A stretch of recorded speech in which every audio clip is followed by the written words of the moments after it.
ಓಂ ಶ್ರೀ ಗುರುಭ್ಯೋ ನಮಃ ಹರಿ ಓಂ.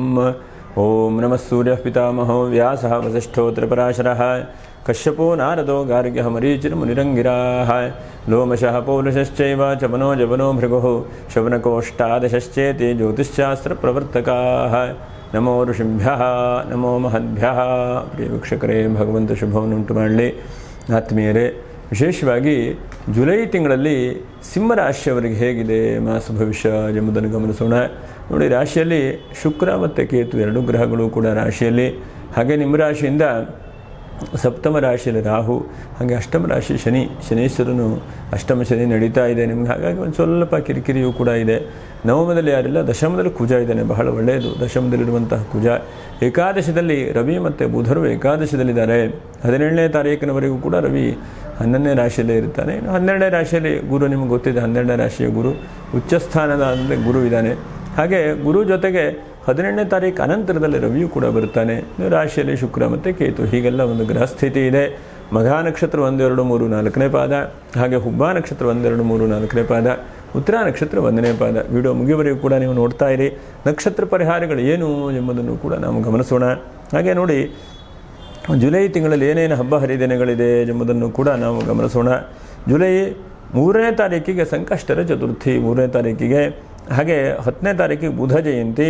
ಇನ್ನು 10ನೇ ತಾರೀಕಿಗೆ ಮತ್ತೆ ಅದೇ ದಿವಸವೇ ಏಕಾದಶಿಯೂ ಕೂಡ ಇದೆ, ಆ ದಿವಸವೇ. ಹಾಗೆ 12ನೇ ತಾರೀಕಿಗೆ ಪ್ರದೋಷ, 13ನೇ ತಾರೀಕಿಗೆ ಮಾಸ ಶಿವರಾತ್ರಿ, ಹಾಗೆ 14ನೇ ತಾರೀಕಿಗೆ ಮಣ್ಣೆತ್ತಿನ ಅಮಾವಾಸ್ಯೆಯೂ ಕೂಡ ಇದೆ. 15ನೇ ತಾರೀಕಿಂದ ಆಷಾಢ ಮಾಸ ಅಂಥೇಳಿ ಆರಂಭವಾಗುತ್ತೆ. ಆಷಾಢ ಮಾಸದಲ್ಲೂ 15, 16ನೇ ತಾರೀಕು 2 ದಿವಸ ಅಡ್ಡಿಲ್ಲ. ಆ ಸಮಯದಲ್ಲಿ ಮಿಥುನ ರಾಶಿಯಲ್ಲಿ ರವಿ ಇರ್ತಾನೆ. ಹಾಗಾಗಿ ಮಿಥುನ ರಾಶಿಯಲ್ಲಿ ರವಿ ಇದ್ದಾಗ ಪೂಜಾ ಪುನಸ್ಕಾರಗಳಿಗೆ ಅವಕಾಶ ಇದೆ. ಅನಂತರ 17ನೇ ತಾರೀಕಿಗೆ ದಕ್ಷಿಣಾಯಣ ಪುಣ್ಯಕಾಲ. ಹಾಗಾಗಿ 14, 17ನೇ ತಾರೀಕಿನ ಸಂಕ್ರಾಂತಿ ಇದೆ. 17ನೇ ತಾರೀಕಿನ ಅಷ್ಟೊಂದು ಸಂಸ್ಕಾರ ಕರ್ಮಗಳು, ಶುಭವಾದಂಥ ಕೆಲಸ ಕಾರ್ಯಗಳಿಗೆ ಅಷ್ಟು ಶುಭವಾದದ್ದಲ್ಲ. ಇನ್ನು 24ನೇ ತಾರೀಕಿಗೆ ಆಷಾಢ ಶುಕ್ರವಾರ, ಹಾಗೆ 25 ಸರ್ವೇಶಾಂ ಏಕಾದಶಿ, 26 ಶಾಖವ್ರತ, ಹಾಗೆ 29 ಗುರುಪೂರ್ಣಿಮೆ. ಬಹಳ ಮುಖ್ಯವಾಗಿ 29ನೇ ತಾರೀಕಿಗೆ ಗುರುಪೂರ್ಣಿಮೆ ಇದೆ ಮತ್ತು ಸತ್ಯನಾರಾಯಣ ಸ್ವಾಮಿ ಪೂಜೆ ಮಾಡುವಂಥ ಶುಭವಾದಂಥ ದಿವಸ. ಹುಣ್ಣಿಮೆಯೂ ಕೂಡ ಆ ದಿವಸವೇ ಇದೆ. 31 ಆಷಾಢ ಶುಕ್ರವಾರ. ಹಾಗಾಗಿ ಈ ತಿಂಗಳಲ್ಲಿ ಬಹಳ ವಿಶೇಷವಾದಂಥ ದಿವಸ. ಒಂದು 25ನೇ ತಾರೀಕು ಪ್ರಥಮ ಏಕಾದಶಿ. ನೋಡಿ, ಈ ಏಕಾದಶಿ ದಿವಸ ವ್ರತವನ್ನು ಮಾಡಿದರೆ, ಈ ಏಕಾದಶಿ ದಿವಸ ಆದಷ್ಟು ಉಪವಾಸವನ್ನು ಅಥವಾ ದೇವತಾ ಆರಾಧನೆ, ಪ್ರಾರ್ಥನೆ, ನಮಸ್ಕಾರ ಮಾಡಿದರೆ ಇಡೀ ವರ್ಷಕ್ಕೂ ಕೂಡ ಬರುತ್ತೆ ಹೇಳುವಂಥದ್ದು. ಆಷಾಢ ಮಾಸದ ಏಕಾದಶಿಗೆ ಪ್ರಥಮ ಏಕಾದಶಿ ಅಂತೇಳಿ ಹೇಳ್ತಾನೆ. ಏಕಾದಶಿ ವ್ರತಗಳು ಬಹಳ ಮುಖ್ಯವಾದಂಥದ್ದು. ಹಾಗೆ ಅನಂತರದಲ್ಲಿ ಗುರುಪೂರ್ಣಿಮೆ 29ನೇ ತಾರೀಕಿಗೆ, ಅದು ಬಹಳ ವಿಶೇಷವಾದಂಥದ್ದು. ಆಷಾಢ ಮಾಸದ ಹುಣ್ಣಿಮೆಗೆ ಗುರುಪೂರ್ಣಿಮೆ ಎಂಬುದಾಗಿ ಹೇಳ್ತಾರೆ. ಗುರುಪೂರ್ಣಿಮೆ ಬಹಳ ಒಳ್ಳೆಯದು. ಗುರುಗಳ ಆರಾಧನೆ, ಪ್ರಾರ್ಥನೆ, ನಮಸ್ಕಾರ ಹೀಗೆ ನಾವು ಮಾಡಲಿಕ್ಕೆ ಎಲ್ಲ ರೀತಿಯಾದಂಥ ಶುಭವಾದಂಥ ಫಲಗಳನ್ನು ಕೂಡ ಕೊಡುತ್ತದೆ. ಹೀಗೆ ಈ ತಿಂಗಳಲ್ಲಿ ನೋಡಿ, 2 ಬಹಳ ಮುಖ್ಯವಾಗಿ, ಒಂದು 5ನೇ ತಾರೀಕು ಬಹಳ ಪ್ರಶಸ್ತವಾಗಿದೆ, ಇನ್ನೊಂದು 9ನೇ ತಾರೀಕು ಬಹಳ ಪ್ರಶಸ್ತವಾಗಿದೆ. ಹಾಗಾಗಿ ಇದು 2 ಡೇಟಲ್ಲಿ ಏನಾದರೂ ಪೂಜಾ ಪುನಸ್ಕಾರಗಳನ್ನು ಮಾಡಿಕೊಳ್ಳಿ. ಇದು ನಾವು ಹೇಳುವಂಥದ್ದು ಗೋಚಾರ ಫಲ ಅಂಥೇಳಿ.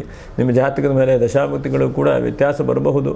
ಸಂಪೂರ್ಣವಾದಂಥ ನಿಮ್ಮ ಜಾತಕವೇ ಎಲ್ಲದಕ್ಕೂ ಕೂಡ ಕರೆಕ್ಟಾಗಿ ಹೇಳುವಂಥದ್ದು. ಇದು ನಾವು ಹಿಂದೆ ಹೇಳಿದಂತಹ ಗೋಚಾರದಲ್ಲಿರುವಂತಹ ಗ್ರಹಸ್ಥಿತಿಯನ್ನು ನೋಡಿ ಹೇಳುವಂಥ ಒಂದು ಪ್ರಯತ್ನವನ್ನು ಮಾಡ್ತಾ ಇರುವಂಥದ್ದು.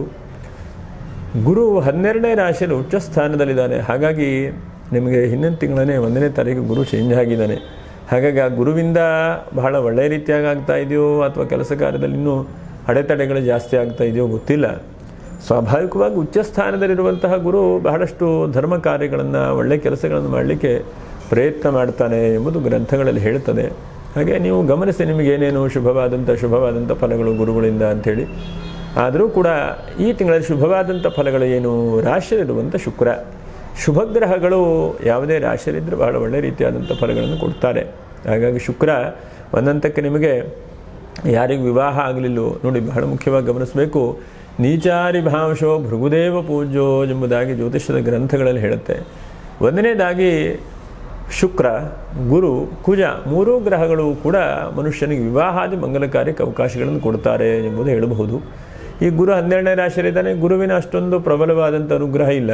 ಇನ್ನು ಶುಕ್ರ ರಾಶಿಯಲ್ಲಿದ್ದಾನೆ, ಬಹಳ ಒಳ್ಳೆಯದೇ. ಈ ಶುಕ್ರನ ರಾಶಿ ಗುರುವಿಗೆ ರವಿಗೆ ಶತ್ರುತ್ವ ಅಂತ ಅನಿಸಿದ್ರು ಕೂಡ ಒಂದಂತಕ್ಕೆ ಯಾವುದೇ ಶುಭಗ್ರಹಗಳು ರಾಶಿಗೆ ಹೋದರೆ ಭಾಳ ಒಳ್ಳೆ ರೀತಿ ಫಲಗಳನ್ನು ಕೊಡ್ತಾರೆ. ಹಾಗಾಗಿ ಶುಕ್ರನ ಜೀವನದಲ್ಲಿ ಏನಾದರೂ ಪರಿವರ್ತನೆ ಕೊಡಬಹುದು. ಒಂದನೇದಾಗಿ ವಿವಾಹಾದಿ ಮಂಗಲ ಕಾರ್ಯಕ್ಕೆ ಪ್ರಯತ್ನ ಆಗುವಂಥದ್ದು.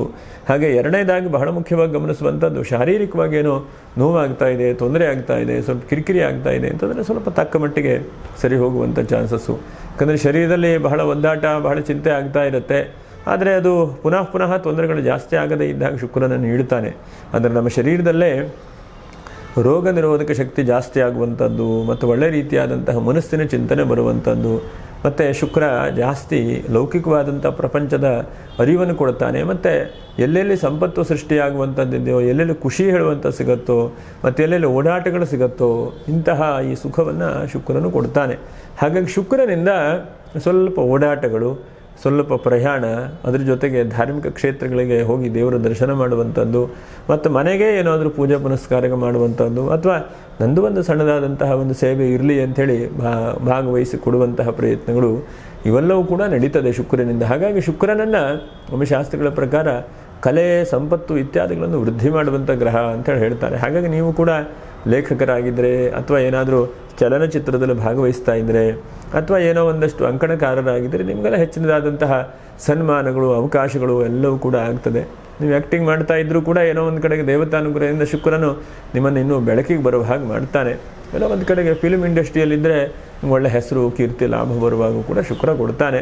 ಹಾಗಾಗಿ ಶುಕ್ರನಿಂದ ಈ ತಿಂಗಳಲ್ಲಿ ಬಹಳ ಒಳ್ಳೆಯ ನಿರೀಕ್ಷೆಗಳು. ಮತ್ತು ಗೃಹಿಣಿಯರು ಮನೆಯಲ್ಲಿ ಏನೋ ಒಂದು ಸಣ್ಣ ಪುಟ್ಟ ಬಿಸ್ನೆಸ್ ಮಾಡ್ತಾಯಿದ್ರಿ, ಕೆಲಸ ಮಾಡ್ತಾಯಿದ್ರಿ, ಅಥವಾ ಯಾವುದೋ ಒಂದು ಅಂಗಡಿಗೆ ಹೋಗ್ತಾಯಿದ್ರಿ, ಅಂಗಡಿಯಲ್ಲಿ ಏನೋ ಪುಟ್ಟ ಕೆಲಸಗಳನ್ನು ಮಾಡ್ತಾಯಿದ್ರಿ, ಅದಕ್ಕೂ ಕೂಡ ಸ್ವಲ್ಪ ಒಳ್ಳೆ ರೀತಿಯಾದಂತಹ ಫಲಗಳನ್ನು ಶುಕ್ರ ನೀಡ್ತಾನೆ. ಅಂದರೆ ಮನುಷ್ಯನಿಗೆ ಹೇಗೆ ಅಂತಂದು ಸಂಪತ್ತಿನ ಸೃಷ್ಟಿ ಮಾಡುವಂಥ ಶುಕ್ರನಿಂದ. ಹಾಗಾಗಿ ಹೇಳ್ತಾರೆ, ಶುಕ್ರ ದಶೆ ಬಂದಾಗ 20 ವರ್ಷ ಬಹಳ ಚೆನ್ನಾಗಿರುತ್ತದೆ ಅಂಥೇಳಿ. ಆದರೆ ಆ ಶುಕ್ರ ಜಾತಕದಲ್ಲಿದ್ದಾನೆ ಅಂತ ನೋಡ್ಕೊಳ್ಳುವಂಥದ್ದು ಬಹಳ ಉತ್ತಮವೇ ಬಿಟ್ಟರೆ ಎಲ್ಲ ಇರುವಂಥ ಶುಕ್ರ ಕೊಡಲಿಕ್ಕಿಲ್ಲ. ಆದರೆ ಸದ್ಯಕ್ಕೆ ಈ ಶುಕ್ರ ನಿಮ್ಗೆ ಅನುಗ್ರಹ ಮಾಡಬಹುದು.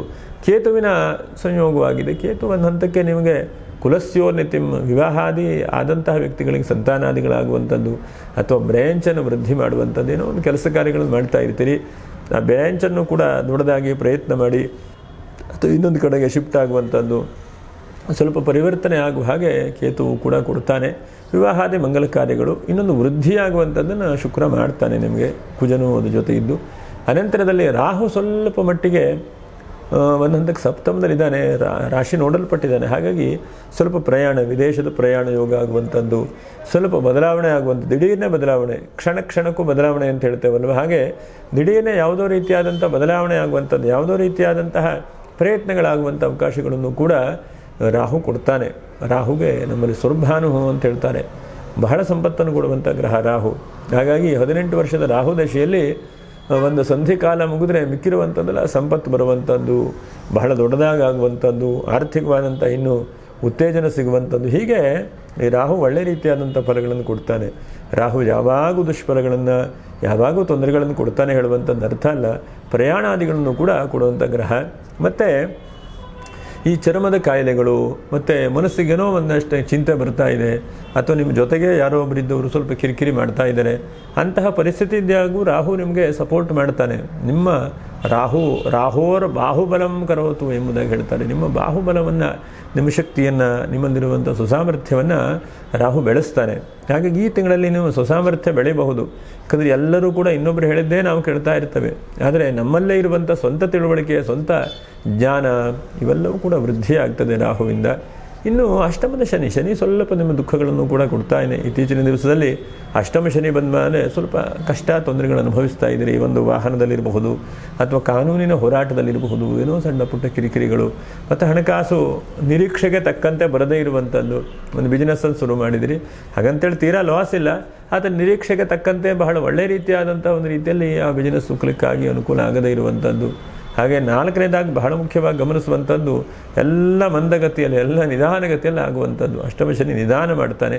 1 ತಿಂಗಳಲ್ಲಿ ಆಗುವಂಥದ್ದು 3 ತಿಂಗಳಾಗುತ್ತೆ, 3 ತಿಂಗಳಾಗುವಂಥದ್ದು 1 ವರ್ಷ ಆಗುತ್ತೆ. ಮನೆ ಕಟ್ಟಿಸಿ ಶುರು ಮಾಡಿದ್ದೇನೆ ಸ್ವಾಮಿ, 2 ವರ್ಷ ಆಯಿತು, ಇನ್ನು ಮನೆಯೇ ಮುಗಿದಿಲ್ಲ ಹೇಳುವಂಥ ಒಂದು ಪರಿಸ್ಥಿತಿ.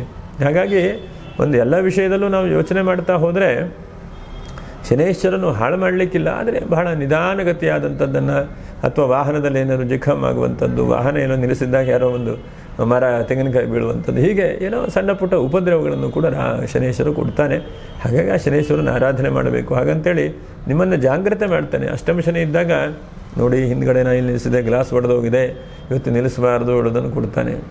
ಅಥವಾ ಇನ್ನೊಂದು ಸಲ ನಾನು ಏನೋ ಗಲಾಟೆ ಮಾಡಿ ಪೊಲೀಸ್ ಸ್ಟೇಷನ್ ಹೋಗಿ ಮಾಡಿದ್ದೆ, ತೊಂದರೆ ಆಯ್ತಲ್ಲ ಅಂತೇಳಿ ಅನಿಸುವಾಗ ಮಾಡ್ತಾನೆ. ಹಾಗಾಗಿ ನಾವು ಏನು ಕೆಲಸವನ್ನು ಮಾಡಿದೆವೋ ಅದಕ್ಕೆ ತಕ್ಕದಾದಂಥ ಫಲವನ್ನು ಕೊಡ್ತೇವೆ. ಕರ್ಮಪ್ರದಾತ, ನಾವು ಕರ್ಮವನ್ನು ಅನುಭವಿಸುವಂಥದ್ದು ಮಾತ್ರ ಶನೇಶ್ವರನ್ನು ಬರುವಂಥದ್ದು. ಅದು ಹೊರತುಪಡಿಸಿದ್ರೆ ಶನೇಶ್ವರ ನಮಗೆ ಏನನ್ನು ಕೂಡ ಮಾಡಲಿಕ್ಕಿಲ್ಲ. ನಾವು ಒಳ್ಳೇದು ಮಾಡಿದರೆ ಒಳ್ಳೆಯ ಫಲ ಕೊಡ್ತಾನೆ. ಹಾಗಾಗಿ ಒಳ್ಳೆಯ ಸತ್ಕರ್ಮಗಳನ್ನು ಮಾಡಬೇಕು ಹೇಳುವಂಥದ್ದು. ಅದಕ್ಕೆ ಸತ್ಕರ್ಮಗಳನ್ನು ಮಾಡಿದರೆ ಒಳ್ಳೊಳ್ಳೆಯ ರೀತಿಯಾದಂಥ ಫಲಗಳನ್ನು ಆ ಶನೇಶ್ವರನೇ ಮುಂದೆ ನಿಂತು ನಮಗೆ ಫಲವನ್ನು ಕೂಡ ಕೊಡ್ತಾನೆ. ಹಾಗೆ ಸತ್ಕರ್ಮಗಳನ್ನು ನಡೆಸಿ, ಯಾಕಂದರೆ ಗುರು 12ನೇ ರಾಶಿಯಲ್ಲಿದ್ದಾನೆ. ಹಾಗಾಗಿ ಧರ್ಮದ ಕೆಲಸಗಳನ್ನು ಜಾಸ್ತಿ ನಡೆಸಿ. ಇನ್ನು ದಶಮದಲ್ಲಿರುವಂತಹ ಕುಜನು ನೋಡಿ ಬಹಳ ಮುಖ್ಯವಾಗಿ ಗಮನಿಸುವಂಥದ್ದು, ಕಂಪ್ಯೂಟರ್ ಕೆಲಸ ಕಾರ್ಯಗಳನ್ನು ಮಾಡ್ತಾ ಇದ್ದಂಥವ್ರು ಬಹಳ ಒಳ್ಳೆಯ ರೀತಿಯಾದಂಥದ್ದು. ಇಂಜಿನಿಯರ್ ಯಾರು ಇದ್ದರೆ ನಿಮ್ಗೆ ಉದ್ಯೋಗ ಸಿಗಲಿಲ್ಲ ಅಥವಾ ಒದ್ದಾಟ ಮಾಡ್ತಾ ಇದ್ದೀರಿ, ಯಾಕೋ ಕೆಲಸವೇ ಸಿಗ್ತಾ ಇಲ್ಲಪ್ಪ, ಎಲ್ಲ ಚೆನ್ನಾಗಿದೆ, ಏನು ಮಾಡಲಿ ಅಂತಂದರೆ ಕೆಲಸ ಸಿಗುವಂಥದ್ದು. ಅಥವಾ ಏನೋ ಒಂದು ಮನೆ ಅಥವಾ ಭೂಮಿ ಸಂಬಂಧವಾದ ಏನಾದ್ರು ಬದಲಾವಣೆ ಮಾಡುವಂಥದ್ದು ಈ ತಿಂಗಳಲ್ಲಿ ಆಗುವಂಥ ಸಾಧ್ಯತೆಗಳಿದ್ದಾವೆ. ಒಂದು ಅಷ್ಟಮ ಶನಿ ಬಹಳಷ್ಟು ಜನ ಕೆಲಸ ಚೇಂಜ್ ಮಾಡಿದಿರಿ, ಕೆಲಸ ಬಹಳಷ್ಟು ಜನ ಕಳ್ಕೊಂಡಿದ್ದೀರಿ. ಆದರೆ ದಶಮದಲ್ಲಿರುವಂತಹ ಕುಜನು ಭೂಮಿಯಲ್ಲಿ ಒಳ್ಳೆಯ ರೀತಿಯಾದಂಥ ಫಲವನ್ನು ಕೊಡ್ತಾನೆ. ಯಾಕಂದರೆ ಕುಜನು ಯಾವಾಗೂ ಭೂಮಿಯ ಲಾಭಗಳನ್ನು, ಭೂಮಿಯ ಒಳ್ಳೆಯ ರೀತಿಯಾದಂಥ ಪರಿವರ್ತನೆಗಳನ್ನು ಕುಜನು ಕೊಡ್ತಾನೆ. ಹಾಗಾಗಿ ನಿಮ್ಮಲ್ಲಿರುವಂಥ ಸುಸಾಮರ್ಥ್ಯವನ್ನು ಬೆಳೆಸಿ ಸಣ್ಣ ಪುಟ್ಟ ಸಾಲಗಳಿದ್ದರೆ ಸ್ವಲ್ಪ ತೀರಿಸಲಿಕ್ಕೆ ಅವಕಾಶಗಳಾಗುವಂಥದ್ದು, ಅಥವಾ ಏನೋ ಒಂದು ಬ್ಯಾಂಕ್ ಲೋನುಗಳು ಅವಕಾಶ ಆಗುವಂತಹ ಅದನ್ನು ಕೂಡ ಕುಜ ಕೊಡ್ತಾನೆ. ಕುಜ ತೀರಾ ಕೈ ಬಿಡುವಂತಹ ಒಂದು ಗ್ರಹ ಅಲ್ಲ. ಇನ್ನು 11ನೇ ರಾಶಿಯಲ್ಲಿ ರವಿ ಬುಧರಿದ್ದಾರೆ. ಇದು ಬಹಳ ಒಳ್ಳೆಯದು. ನೀವು ಏನಾದರೂ ಗೌರ್ಮೆಂಟ್ ಕೆಲಸ ಕಾರ್ಯಗಳನ್ನು ಮಾಡ್ತಾಯಿದ್ರೆ ಈ ತಿಂಗಳಲ್ಲಿ ಏನೋ ಒಂದು ಒಳ್ಳೆ ರೀತಿಯಾದಂಥ ಅವಕಾಶಗಳು, ಅಥವಾ ಯಾವುದೊಂದು ಲೋನ್ ಹಾಕ್ತಾ ಇದ್ದೇನೆ, ಲೋನಲ್ಲಿ ಏನೋ ಒಂದು ಬರುವಂಥದ್ದು, ಅಥವಾ ಏನಾದರೂ ಈ ಒಂದು ಕೃಷಿ ಜಾಗದಲ್ಲಿ ನಾನು ತುಂಬ ಲೆವೆಲ್ ಮಾಡಿಬಿಟ್ಟು ಮಣ್ಣು ಹಾಕಿ ಗಿಡಗಳನ್ನು ನೆಡ್ತೇನೆ, ಅದೆಲ್ಲ ಒಳ್ಳೆಯದಾಗಬೇಕು ಅಂತಂದರೆ ಅದಕ್ಕೆ ಪೂರಕವಾದಂಥ ಸಪೋರ್ಟ್ಗಳು, ಕೆಲಸಗಾರರು ಎಲ್ಲವೂ ಕೂಡ ನಿಮ್ಮ ಮೇಲೆ ಬರುವಂಥದ್ದು, ಅಂದರೆ ಸಪೋರ್ಟ್ ಸಿಗುತ್ತೆ ಹೇಳುವಂಥ ಅಭಿಪ್ರಾಯಗಳು. ಬುಧಾದಿತ್ಯದಿಂದ ರಾಜಕೀಯ ವ್ಯಕ್ತಿಗಳಿಗೆ ಬಹಳ ಮುಖ್ಯವಾಗಿ ಗಮನಿಸಬೇಕು. ಎಲ್ಲೋ ಒಂದು ಕಡೆಗೆ ಸಮಾಧಾನ, ಎಲ್ಲೋ ಒಂದು ಕಡೆಗೆ ತೃಪ್ತಿ, ಎಲ್ಲೋ ಒಂದು ಕಡೆಗೆ ನನ್ನ ಅಧಿಕಾರವನ್ನು ಉಳಿಸ್ಕೊಳ್ತಾ ಇದ್ದೇನೆ ಹೇಳುವಂಥ ಮನಸ್ಥಿತಿ ಬರುತ್ತೆ. ಎಷ್ಟೋ ಕಳೆದು ಹೋಗಿಬಿಡುತ್ತೆ. ಆದರೆ ನನ್ನ ಅಧಿಕಾರನ ಉಳಿಸ್ತಾ ಇದ್ದೇನೆ, ನನಗದರಿಂದ ಒಳ್ಳೆಯದಾಗ್ತಾ ಇದೆ, 4 ಜನಕ್ಕೆ ಒಳ್ಳೇದು ಮಾಡೋಣ ಹೇಳುವಂತಹ ಒಂದು ಯೋಗ ಭಾಗ್ಯ ಎರಡೂ ಕೂಡ ನಿಮಗೆ ಸಿಗುವಂಥ ಚಾನ್ಸಸ್ ಇದೆ.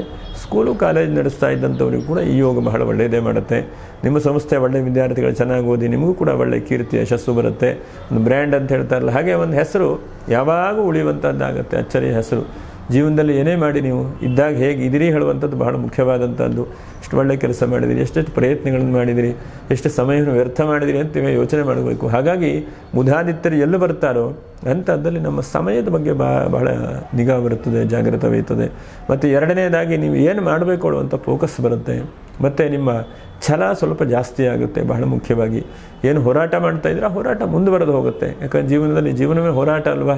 ಹಾಗಾಗಿ ಆ ಹೋರಾಟ ಹೇಳುವಂಥದ್ದು ಸ್ಟಾಪ್ ಹಾಕೋದಿಲ್ಲ ಅಥವಾ ನಿಲ್ಲಿಸೋದಿಲ್ಲ. ಮುಂದೆ ಮುಂದೆ ಹೋಗುವಂಥದ್ದು, ದಾರಿಗಳಾಗುವಂಥದ್ದು, ಏನೋ ಒಂದು ಅವಕಾಶಗಳು ಸಿಗುವಂಥದ್ದು. ಹೀಗೆ ಇಂಥ ಎಲ್ಲ ರೀತಿಯಾದಂಥ ಫಲಗಳನ್ನು ಕೂಡ ನಿಮಗೆ ಬುಧಾದಿತ್ಯರು ಕೊಡ್ತಾರೆ.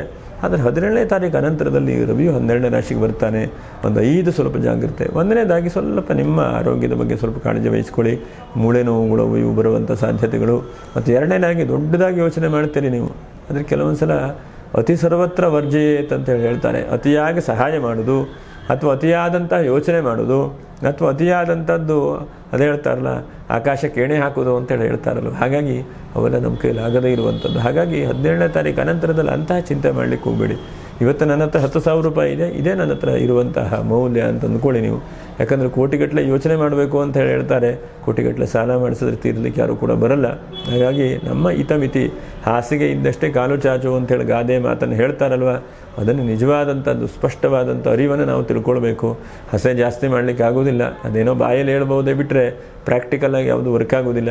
ಜೀವನದಲ್ಲಿ ನಾವು ಏನೇನು ಪ್ಲ್ಯಾನ್ ಮಾಡ್ತೇವೋ ಅದನ್ನು ಜಾಸ್ತಿ ಗಮನಿಸ್ತಾ ಹೋಗಬೇಕು. 17ನೇ ತಾರೀಕು ಅನಂತರದಲ್ಲಿ ಪ್ಲ್ಯಾನನ್ನು ಮಾಡಿ. ಯಾಕಂದರೆ ಮುಂದಿನ ಜೀವನ, ಮುಂದಿನ ದಾರಿ, ಇದ್ರ ಬಗ್ಗೆ ಸ್ವಲ್ಪ ಚಿಂತನೆ ಮಾಡಿ. ಗುರುವಿನ ಜೊತೆಗೆ ರವಿಯೂ ಇದ್ದಾನೆ. ನಿಮ್ಮ ಆತ್ಮಶಕ್ತಿ ಜಾಗೃತೆಯಾಗಲಿ, ಮತ್ತು ನಿಮ್ಮ ಫೋಕಸ್ ಯಾವ ಕೆಲಸಗಳ ಕಡೆ ಇದೆಯೋ ಅದ ಕಡೆಗೆ ಹೋಗ್ತದೆ. ಮತ್ತು ಧರ್ಮದ ವಿಷಯದಲ್ಲಿ ಸ್ವಲ್ಪ ಜಾಗ್ರತೆ ಬರುತ್ತೆ. ನೀವು ಧಾರ್ಮಿಕರಾಗಿ ಧರ್ಮವನ್ನು ಉಳಿಸುವಂತಹ ಪ್ರಯತ್ನ, ಧರ್ಮವನ್ನು ಬೆಳೆಸುವಂತಹ ಪ್ರಯತ್ನ. ಧರ್ಮೋ ರಕ್ಷತೆ ರಕ್ಷಿತಃ ಎಂಬುದಾಗಿ ಹೇಳಿದ್ದಾರೆ. ಹಾಗಾಗಿ ನಾವು ಧರ್ಮದ ರಕ್ಷಣೆ ನಮ್ಮ ಕೈಲಾದ ಮಟ್ಟಿಗೆ ಮನುಷ್ಯ ಪ್ರಯತ್ನವನ್ನು ಮಾಡ್ತಾ ಇರಬೇಕು.